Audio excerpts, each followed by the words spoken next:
The global creator economy is valued at about $205 billion. And that was in 2024. With a B, y'all. With a B. With a B.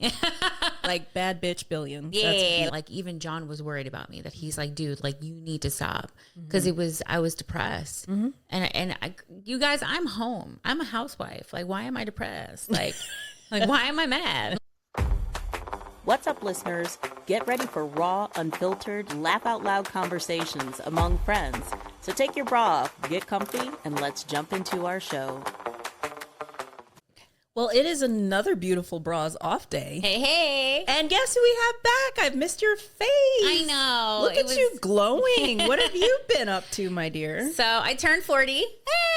I joined the 40s Club. My welcome. husband surprised me and took me to Dominican Republic for my 40th birthday. And then on the way home from Dominican Republic, we stopped in Florida to see my friends for my 40th birthday.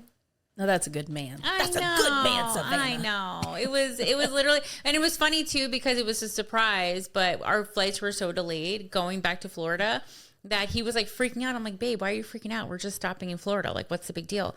And he was like, you know what? I had a surprise for you and I have these reservations. I'm like, all right. So then like I was able to help him and like told my friends, but regardless, it was really nice. But it's nice to be home. I know. I kind of miss you. I mean, I'm glad you had the fun vacation and birthday and all that stuff. But it's like, yeah, you kind of miss a little bit of the vibe. So I'm glad you're back. Yay! I'm glad it's just us today. Yeah, so, it's been a while since it's been just us. I know. We have fun banter. Well, you might have had like party in the DR, but I'm having party in Vegas because tonight my daughter, who is now 21, and her friend's mom are flying into Vegas and we are going to party. Woo! Which I don't know, might be weird. Like, I'm glad my daughter wants to hang out with me because I'm still cool and I can still go to the clubs and everything. Look at her. How could you not want to hang out with this beautiful thing? Right. But I'm excited, except like, so we got on the list to one of the clubs where Lil Jon is DJing. Oh. And now I'm kind of like, oh my gosh, am I going to be that old lady at the club with my kid? But at least like her friend's mom, she and I will be old ladies at the club together. So. And you're not old ladies. No, but you know what I mean. It's like, there's also for me, the age gap. There's a bit of a point where I'm like, yeah, not quite my scene. But are you gonna be okay if you see her dancing with a man? Am I gonna what? Be okay if you see her dancing with another man? Yeah, she's got a boyfriend though. Oh, okay. So okay. I'm not. Girl. Honestly, my daughter is so like very confident in herself that I don't see anybody messing with her. Good. And if they do, I mean, obviously there's Mama Bear backup. That's it. So I love it. But she's just like, Mom, you're not ready for our outfits. I'm like, good Lord, dear Lord, help me out. Are you internally thinking you're not ready for my outfit? Well, I told her that. Her friend's mom and I were actually texting photos back and forth, so we're going to bring it. I love it. So we're going to have a good time. Yay, I love that.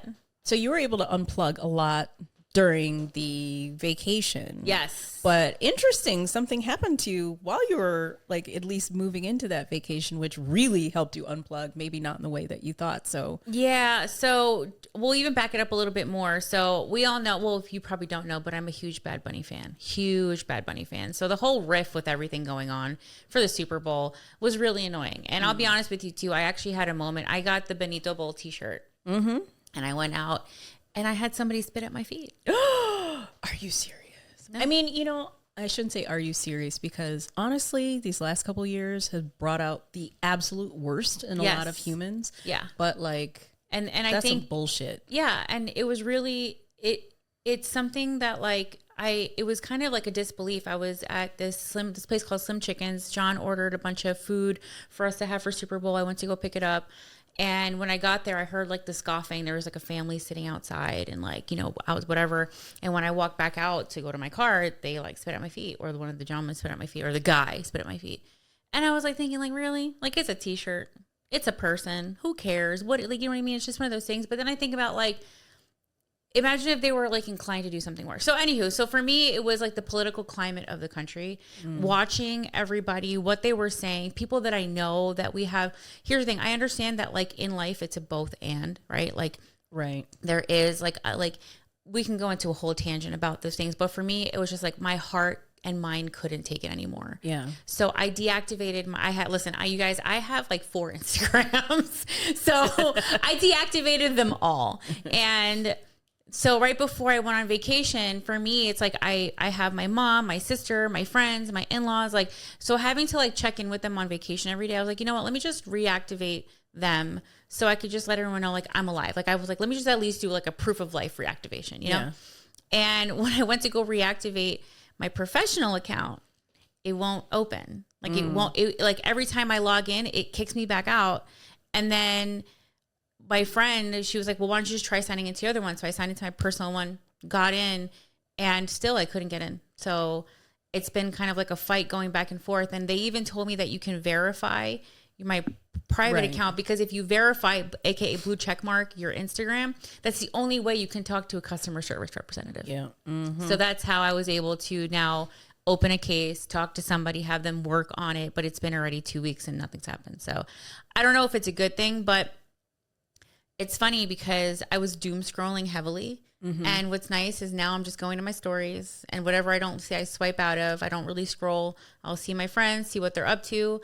You know, I'll put my proof of life every day and I'm done. I get memes too, and I really appreciate that. Yeah. Well, and I think, you know, I love that. I do think stuff happens, and sometimes it really sucks in the moment, but I really do think things happen for a reason, because the mindset shifts or the habit shifts or whatever that happen as a result of some crappy thing, like in your case, your account being gone, like those sometimes are blessings in disguise. So yeah, and I made friends with this hairstylist in Norway, and her and I became really close. And she was even saying, she's like, listen, she's like, she knows someone that her account got hacked, like hundreds of thousands of followers, and she restarted, and she's doing even better than before. Yeah. So she's like, you can use this as your opportunity to kind of like rebrand, redo, and just start fresh. And I was like, you know what? I like that. So I like this. Let's start fresh. Yes. And I think that what is like a great segue into today's topic, because it is not the beginning of the year. No. And I purposely thought this was important not to do at the beginning of the year. Because the beginning of the year, what do we have? Resolutions, goals, visions, blah, blah, blah. And those are great. But this is about the time where those things start to wane. And now, like, people are like, ah. And so this is I thought it was a good time to really talk about the things that we should be focusing on for 2026. Now, of course, you will have your individual goals. You'll have things that you personally want to do. And this does not negate this, but our list is based on like trends and things that we've seen and just stuff that I think is actually pretty interesting. So I'm going to take a little bit more of a quirky route with this. Yeah. It's not like a Dave Letterman top 10 or anything like that. I didn't really like Dave Letterman. Anyway, not my thing. You know, you're cool, but you know, anyway. Not for us. But so we're gonna have our own bras off 5 things list. Yes, and I'm gonna kick it off hardcore. So these are the things we really believe that every woman should be doing in 2026. And number 1 is start a YouTube channel. Yes. And this is not just because we're trying to be all cute and everything. Let's talk about the creator economy. And that's when we talk about creator economy, it's people who are using content creation to do stuff. Yes. So it's positioning itself to be the big sector. So the global creator economy is valued at about $205 billion. Woo! And that was in 2024. With a B, y'all. With a B. With a B. Like bad bitch billion. Yeah, let's go. Right. So to 2024. And it's projected, Fiorella, to be like 480 billion by 2027. That's amazing. It's huge. Yeah. And that's the thing. And it could even go over $1 trillion in the 2030s. I believe it. Like it is growing. I mean, think about it. How are we, think about 10 years ago, the cable situation versus streaming versus where are people like viewing their stuff? Yeah. YouTube, Instagram, TikTok. These are things that I couldn't fathom when I had my little MySpace page. No, absolutely not. And I think the crazier part is too, do you follow Gary Vee? I do. Okay, I'm a huge Gary Vee fan. And it's really true. Like everything he has predicted has truly come to reality. And for me, the latest thing he was saying, he said social selling is 1,000% Like if you're not social selling right now, think about it. Like we tell you what we're wearing, what we're doing, like what shoes we like. Like I literally posted my outfit for my anniversary the other day. My shoes went viral with my followers, my person. They were like, "Oh my God, your shoes, your shoes, your shoes." So imagine like if that was just me posting a photo of my shoes that I'm wearing on Instagram and all my friends were inclined to be like, "Oh my God, where did you get them?" Imagine if you had a platform that you showed your outfit and there were other women that were like, "Oh my God, I love this on you. Where did you get it?" Because they see a real person. That's not Hollywood. That's saying like they're, you know, it's funny. I've been reading this book by Vivian Tu. She's the You're a Rich BFF on Instagram. And she was saying how like, you know, these celebrities, they're not, you know, using this skincare because, and that's what makes their skin perfect. Like they got a facelift, you know what I mean? Like they have the plastic surgeons, they're getting the Botox and the fillers where lasers. us as, I'll be honest, like us as real people, we're the ones that are actually trying the eye creams. We're the ones that are actually trying the mascaras and showing you like, oh my gosh, look at it. Look how good it's working. So 1,000% this creator economy, like I trust what you sell to me more than what I trust Jennifer Aniston. Right. Well, and I'll say this too, like even if you're not selling, even if you're just, I mean, think about being at the, I hate saying ground floor because that sounds so salesy, but being at the beginning of this growing enterprise and YouTube gives you an opportunity to brand yourself. Yes. So even if you are working in a 9 to 5 or you're a stay-at-home parent or something like that, the branding yourself, and we just had a session with Gina Naknak, who is a branding specialist, and everybody should have a personal brand. It's just an opportunity for you to do whatever you want to do. You can amplify it. I love that. And branding really is being able to walk into a room and people know exactly who you are and what you're about. Amen. And I don't think that that's bad in any circumstance. Absolutely and here's the thing. People are like, I don't want to be on YouTube. They're faceless channels. And if it's not YouTube, maybe it's TikTok. Maybe it's Instagram. Maybe it's the new bloop blop that's coming out in a few years. But this creator economy is growing. It's growing fast. Yes. And even if you don't know quite what you want to do with it, get in there. Like, don't be left behind in the, you know, I always tell this story about someone that I used to work with who back in the day, the fax machine was so huge. Like, oh my I'm gosh, just going to fax it. I'm just going to fax it. And he held on to that so tightly that when we went to email attachments, he couldn't do it. It's still, I got to fax it. I got to fax it. And so it's like, don't be that person, especially as women, right? We get left behind a lot. Yeah. People are trying to leave us behind a lot.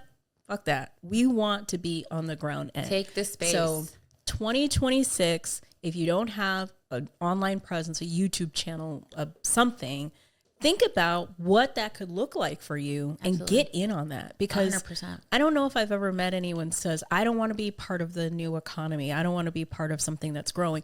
Even if you're like, I hate consumerism, fine. Get out there and speak about what your message is, because honestly, I know my kid has streaming, but a lot of the stuff she watches is straight on YouTube. We're bypassing same thing, right? Yeah, we're bypassing that and we're just going straight to YouTube. That's where people are consuming their content. And you have an opportunity, and I still think it's democratized enough for you to go out there and be really strong and have a presence and carve out a niche. And there's just billions and billions of people who continue to get on that. Oh, for sure. And I think too that, you know, how many times have you how many times have you had a conversation with somebody, right? That was like, oh, I thought of that and they already did it. Like, you know what I mean? Like, I feel like there are so many people, women or men, whoever you are, like, I feel like we all have this idea, right? Like we plant this seed and we tell you start some sort of creator, you know, stream for yourself, right? And then I feel like there is an idea like that. I feel like whenever you're planted that seed, something comes up. And how many times that like something happens, you're like, oh my God, I would have done that. I should have done that. I thought of that. And it's like, then you should have done it. Right. Like, don't sit on it. Like, if you thought about it and it's in your heart, it's because you're supposed to do it. Right. At least 100%. try. Because it's better to look back and say, hey, at least I tried and failed, versus looking back and saying, why didn't I do that? Yeah. I mean, I keep thinking about some of the best information that I've gotten on YouTube. There are medical professionals on YouTube. There are attorneys on YouTube. There are spiritual people on YouTube. There's business folks on YouTube. Oh my God, so much. A girl that I grew up with, and I'm going to shout her out, Ask Dr. Renee. She's got a great YouTube channel. She's a doctor and has done really great stuff in promoting health and asthma awareness and some other things. So like, I just want to tell people, like, I don't want you to think that when we say creator economy, it's only for people who want to do dances and funny stunts and stuff like that. It's for everybody, and get on there. Yeah. I mean, I think about it too. Like, it's funny, Gary Vee, back in the day when he came out with his book, I forgot what it was called, but I had them both. I can't remember. He was talking about, he's like, listen, if you love squirrels, like, make a channel about squirrels. Actually, what's crazy, I have a really good friend, Kayla, her ex back in the day, he has a huge YouTube channel. He's like a reptile, like, he's obsessed with reptiles. His house is full of snakes. Yeah, I'm not going over there. I know, but like, he's blown up because some people, like, listen, people love Really snakes enough that they blew him up on YouTube. And this guy has a freaking huge YouTube platform because of all his snakes and alligators. And like, he literally has all these reptiles in his house. So like, listen, if you like coffee, make a coffee channel. Like, wherever you live, make a channel about where you live. Like, there's so many possibilities about what you can do and explore with, and just have fun with it. We just want to see you having fun. And I think what it does, it opens so many doors. So whether you want to go a digital products route, or you just want to build awareness route, or you want to create a community route, it just opens so many doors that you don't necessarily get when you're just sitting in your living room. Amen. Mm-hmm. Amen. All right. That's number one. Can you believe it? There are 4 more. We're about to get like, We're going in, guys. Okay, here's the second one, which I think is really important. Explore or deepen your spirituality. Oof. Yeah. You know, it's funny, when we were going over this outline, I saw that. And not that, listen, I have a lot of religious trauma. Mm-hmm. And my dad, who, love you, Papi, rest in peace, but my dad was going to school before he was shipped to the U.S. to work, before his dad passed away. He was actually going to school to be a Catholic priest. My dad was very godly. Okay. My dad was very, very, very in tune with his spirituality. And I've always had that heavy on my heart. Yeah. Because in my head, I'm like, he wanted us to go to church. He wanted us to go to confession. Mm-hmm. He was so proud when we had our communions and our confirmations, like those things. And listen, it doesn't even have to necessarily be religion, right? Exactly. It doesn't have to be religion, right? Like there is that thing inside of you that you know is deeper than just you. Right. When I thought about this one, it was about something that anchors you. Yes. Something that, you know, you can turn to when you are excited or happy or sad or not hopeful. And I just think of, just like you were when you were telling that story about your Bad Bunny t-shirt and how people are reacting to you. I feel like, at least in the US, definitely, I'm sure in the world, but definitely we're feeling it in the US, there's a lot of tension. There's a lot of really difficult conversations currently being had, or that we are going to have, because we're kind of coming to this thing. You've got children in detention centers, not just children, but families in detention centers. You've got this whole Epstein files thing, and what is being broken open about how deep this abuse and child trafficking and sexual assault runs. Yeah. Like you could easily turn on the news and go to bed bawling every single day. Yeah. And I think that when you are not anchored, this is a time where you really you can shut down. Yeah. But when you're anchored in spirituality, whatever that means to you, when you're anchored in spirituality, it allows you to process, to think about how you're going to exist and how you're going to move forward.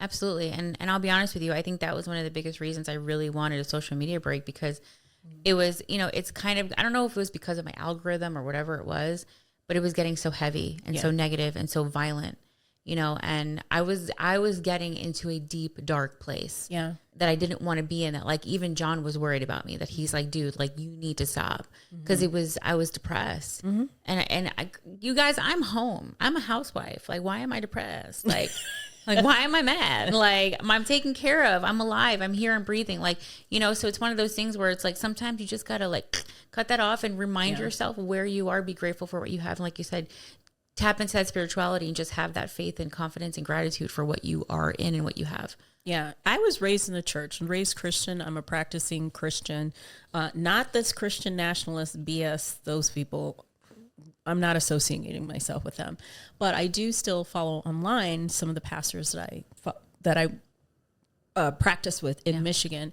And that's been so helpful because I always have this overwhelming feeling like, but what can I do? Because you're getting inundated with this stuff. And I'm like, I'm not an attorney. I'm not that. What can I do? Because I don't want to just sit there and ignore it. Because I feel like a lot of people who have the luxury of ignoring it, who might not be black or brown, or who might have tons of money, who may not have to worry about these things, and that's their privilege. But many of us don't have that privilege. So what can I do? And so what I really appreciate is a lot of the people that I'm still following in the spiritual world, they still have like, hey, here's a thing. Here's an action. Here's a this. I was so appreciative. Now, she's not clergy, but Kerry Washington recently posted, this is what you can do. Here's the text to call your congressperson and tell them this. And it was on a particular issue that I was really passionate about. And I really appreciated that because I'm like, it's an action. Yes. It's something I can do. Yeah. So anyway, I do think spirituality has a lot to do with that. And people can practice all different types of ways. I'm not promoting any particular religion or whatever, but I do think that it is critically important, especially in 2026, especially for women who I believe are under attack. Yes. That they need to anchor themselves in something that's not going to allow this world to take them down. Yeah. To take us down. Yeah. Something bigger than you that you know is protecting you. 100%. Absolutely. Oof. I don't cry. I know. Because we feel it, you guys. We feel it. It's heavy, and we're with you in this feeling of heaviness. And we know that there are outlets for us to take a deep breath. And like you said, you tap into that bigger being and remember that we got this. Yeah. And again, I think it's not only about what's happening now, but what can happen in the future. I think AI is a great tool, but there are definitely some ethical issues around AI that you really need to explore. We need to explore. Our data is so accessible. We're wearing all these wearables. We're doing all this stuff. We're giving people a lot of information about us, and what are people going to do with it? What are we going to do with it? And also being inside those conversations and feeling anchored enough to be part of those conversations and actions. I love that. All right, ready to go to number 3? Let's go. Like I'm like, we're crying this sucker. Here's the third one. Save $1 million or Ooh. 2. Okay. And I'm not saying you can do it all in 2026, but the reason this is on the list is because, first, the good news, Pew Research Center is saying that women are accumulating wealth at record rates, and their control of U.S. assets is expected to reach 40 to 45% by 2030. Hey, let's go, girls. And it's driven by the fact that we're getting more educated. We are participating more in the workforce, and we have rising income growth. And so we've got 71% of women who are investing in the stock market, which is a huge increase from just a couple years ago, almost 20%. And almost 60% of us are leading financial household decisions, maybe because we're the only sole people in our household like me. I mean, but that's okay. And we are very thoughtful about where we invest our money. So it's not just like, oh, make us $1 million. It's like, no, we care about causes that are like environmental and social and governance and those types of things. So money and you know, however you feel about money, but money is powerful. Oh yeah. Money gives you choices. And I really want to shout out another creator who I have had a lot of, I just love her stuff, is Tori Dunlap. She has the Financial Feminist on her social. She has a book. She's got a podcast. It's really good stuff. And then also next week, we're going to have Jacent Wamala. Woo! Yeah, girl. Let's go. And so these are women who are really helping people learn about money, because if you think about it, when we were allowed to have credit cards or have shit in our name? I think it was 70s. Yeah. Not that long ago. And what happens when, so I'm like the whole conversation about, you know, women, you know, we stayed married and we were traditional women back in the day. It's because we had to, because we had to stay with the bums because that's the only way we could get money. If we left, we couldn't support ourselves. Listen, women, little girls were sold off to people for money. Mm-hmm. Like, here, marry this man. Huh? Oh, I know. are. I know. I mean, I think about it too. My mom is from Ecuador, and like I think about like the stories I hear about her life and her families. And I mean, listen, it's kind of gross to think about it, but like there were cousins that were married because they wanted to keep the money in the family. Yep. Like, thank God you left, Mom. Shoot. I'm not trying to find out your cousin's my uncle. And all this, I think, rhetoric about like traditional relationships. First, I hate because I feel like they're using the word traditional and weaponizing it. Yes. Because traditional for some people means that the woman has no money, no power, takes care of the kids. And that's great as long as your husband isn't crazy or dick or whatever. But that's a control tactic. There's no reason, ladies, that we shouldn't have a whole shit ton of money. That's right. Because what money, at least when I'm saying money, it means choice. Yeah. It Possibility. means possibility, opportunity. And whether you want to reinvest it in your home, your family, your partner, whatever, great. Or you just do invest in yourself. Absolutely. Absolutely. And I'm actually really excited for Descent because I'll be honest with you, you know, my mom, she was great with money. She is great with money. However, she didn't teach us money. You know, she's kept managing it. She still manages it. Right. So for me, you know, when my sister introduced me to her, I was really excited because she has a program and I love it. You know, my credit score is better. My finances are better. My spending is better. You know, it's nice to know that I know what to do because somebody is helping us learn, you know. Right. There are resources out there for us to learn, so don't shy away from There are that. a lot of resources, and their resources are aligned with values too. Absolutely. So it's interesting because Tori Dunlap is not a Dave Ramsey fan, but the first intro to money management I had was with Dave Ramsey. And at the time it was great. It's what I needed and it was really helpful.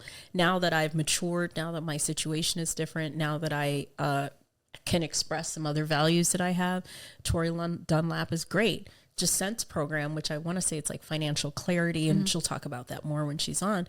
I'm just really excited because I just see her helping women transition from a place of feeling powerless, Yes. underwater, bankrupt, you know, and moving into a place of feeling like, hey, now I can do Safe stuff. space. Yeah. Yeah. Because at the end of the day, as much as we don't want to put that much value around money, money does that. It gives you safety. It gives you clarity. It gives you possibilities, you know? So for us to demonize it and put it in that context, you know, at the end of the day, we need it. Money is not evil. No. I know a lot of people we have a lot of weird stories around money. I don't believe that at all. Money is a tool just like anything else, and it can be used for good or bad. Right. And I think too, like it's even things like that. It's like, that's just a context that we were like brainwashed into, like the money is the root of all evil. Listen, whatever, if that's what you want to believe, good for you. But like, you know, when you're paying for your cocktails, you're not mad at it. So For real. And you know what? I don't think they tell men the money is the root of all evil because they're always trying to get it. And listen, we're at always the end like, of the day, when I think blah, the blah, money blah. is the root of all evil, I see a man's face. So not a woman's face. So how about that? We're not man bashing, I promise. But there are really distinct differences in the stories that women are told about money versus men, whether it's directly, indirectly, or on purpose or just like subconsciously. So I think the whole save $1 million thing is like, get in that mindset that you can do that. You can have whatever you want. You can save, you can get it. Let's go. Listen, there's a really good book that it's like the Lisa Nichols video, but it's a book. It's Rich AF by Amanda Francis. Oh, I have that. It's a great book. I did her program. It's great. I love her. She's great. So if you need somebody to help you reshift your mindset about money, you will love that book. The only thing I will warn you about, she has a very heavy California accent. So She does. So if you like accents, my girl is Denise Duffield Thomas. Get Rich, Lucky Bitch. all right. I love it because it really does tackle the mindset and also gives you some strategies. So we're just giving you all the money stuff. That's Plus, we're it. going to have an awesome guest on soon, and I can't wait for you to do that. So, you ready for number 4? Yeah, let's go. Get a hobby that is just for you. Boom. And this is on the list, ladies, because it is so important for you to take time for yourself. I think often in whatever roles we have, whether we're parents or spouses or employees or children or daughters or whatever, we sometimes get lost in that and we forget about who we are and what we like. And I think that you should constantly be on a journey of self-discovery. You need to get them mental juices flowing. you really need to know yourself. And one of the ways to do that is to tackle on hobbies or fun things that you actually really enjoy. That's just for you. I love that. Yeah. What are you doing?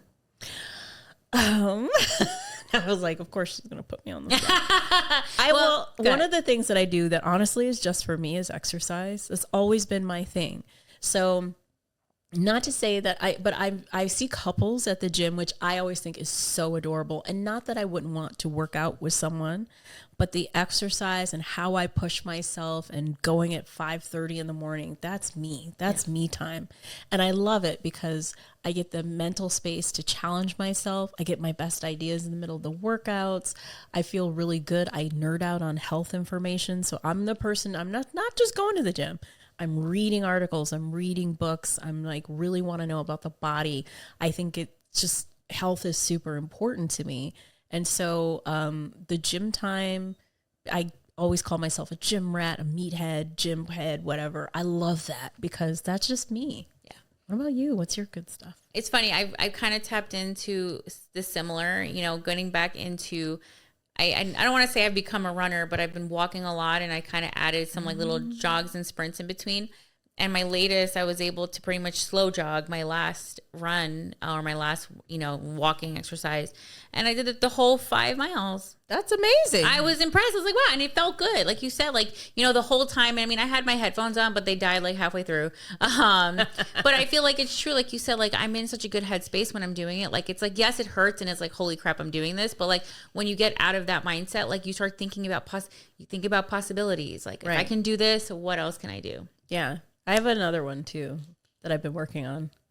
Not learning Spanish because I studied Spanish for 5 years when I was a kid, but it's been a long time since I practiced Spanish. And so my Spanish is crappy.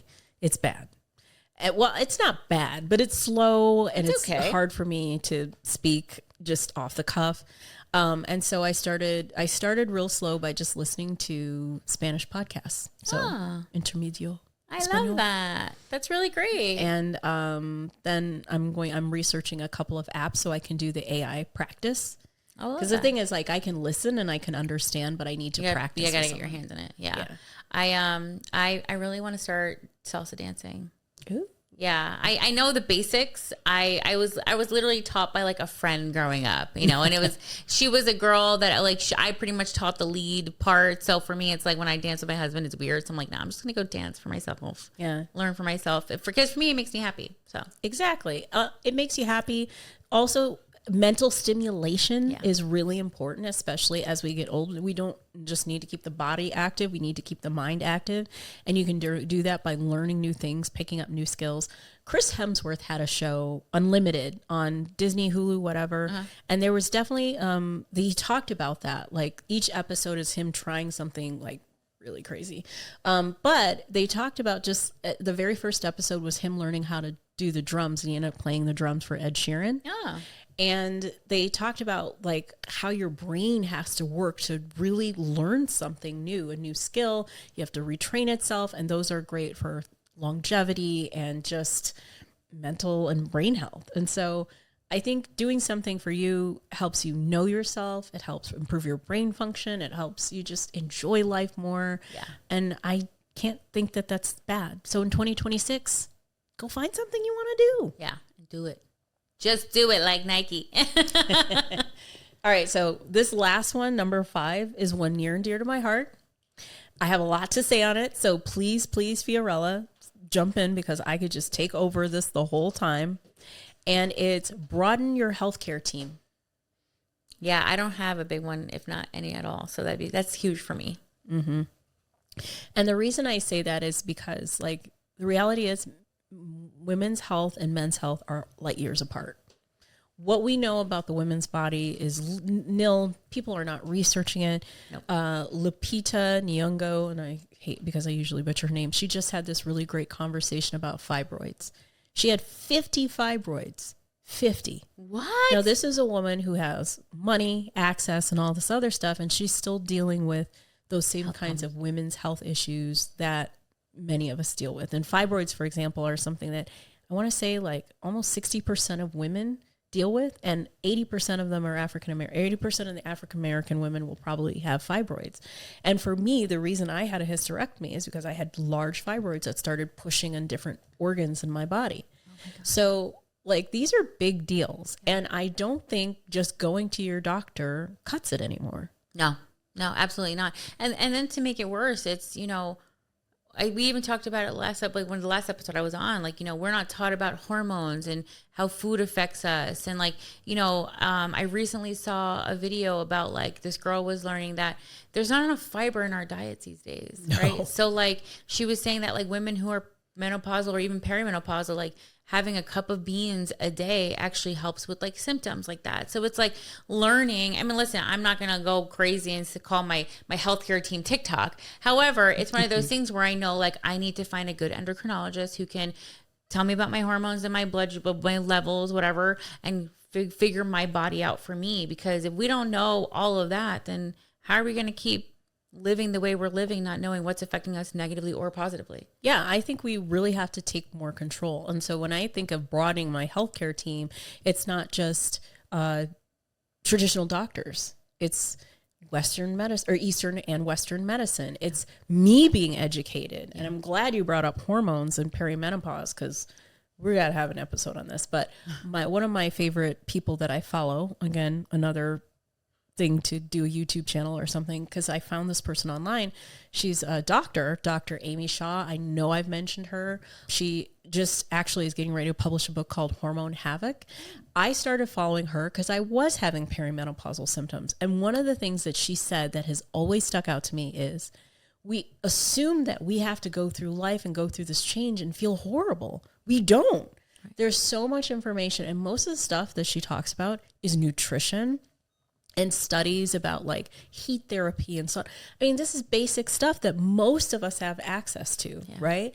So when I started following just some of her basic tips, the weird ear itching, that's a perimenopause system, went away. A lot of the sleeping, no problem. I have no issues. I am probably perimenopausal. Maybe I'm menopausal. I have no idea. Amy Shaw. Dr. Amy Shaw. All right. We will definitely tag her because I think she was on like the Today Show or something recently. But she was a lifesaver because her tips were simple, easy to follow, and she always backed it with research. So it's not like she was just spouting off her head. She really knew what she was talking about. But learning about nutrition, about hormones, because if you literally just go to your primary care physician, and they're great and also serve a great purpose, but they're not going to talk to you about all those different things because that's not their area of expertise. No. And I think that's I worked with a PCOS nutritionist, and she's the reason why I've even shifted the way I eat, because she said, you know, for more estrogen, eat this, for more progesterone, eat this, for less testosterone, eat that. And in my head, I'm like, why am I learning this now in my late 30s? Right. Like, why am I not being taught about the nutrition factor and how it affects me? Because that would have completely fixed a million other things starting from a little girl, I'm sure. Right. So I think it's one of those things where it's like you said, like broaden the team. Like, yes, you have your PCP. Yes, you have your gyno. Yes, you have your whatever doctor. But it's like, it's beyond that, you know, nutrition, endocrinologist, like finding out deeper. Yeah, absolutely. And educating yourself, being self-educated. I always tell people, like, the way I look at my doctors, because I think one of the issues in certain communities in particular, it's like you think that the doctor is the top expert.